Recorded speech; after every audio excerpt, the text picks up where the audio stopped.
Police சூப்பரண்டை நோக்கி சுயேட்சை பெண் எம்எல்ஏ செருப்பை காட்டி சத்தம் போட்ட சம்பவம் பீகாரில் நடந்துள்ளது.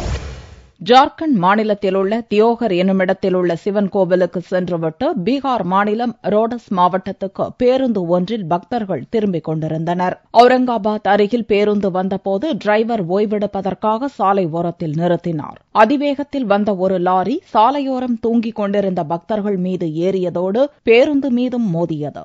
இதில் பெண் பக்தர்கள் உள்ளிட்ட 15 பேர் இறந்தனர். बोलबम वाले थे, वो बोलबम से आ रहे थे देवघर से, लगी थी पेट्रोल पंप के सामने जो है बस को लगा दिया और यात्रियों को जो है बस के सामने से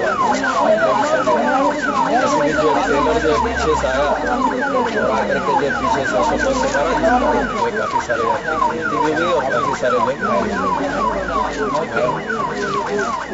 अनुमान तो लगभग जैसे ग्रामीण बता रहे हैं कि 10-15 की संख्या में है. இச்சம்பவத்தை அறிந்ததும் அப்பகுதியைச் சேர்ந்த சுயேட்சை எம்எல்ஏ ராஷ்மி ஜோதி விரைந்து வந்து மக்களுடன் சேர்ந்து போராட்டத்தில் ஈடுபட்டார். அப்போது போலீசாருக்கும் போராட்டக்காரர்களுக்கும் மோதல் ஏற்பட்டது. ஒரு கட்டத்தில் ஆவேசமுற்ற எம்எல்ஏ ஜோதி போலீஸ் சூப்பரண்டை நோக்கி செருப்பை காட்டியவாறு திட்டினார். இதனால் பெரும் பரபரப்பு ஏற்பட்டது.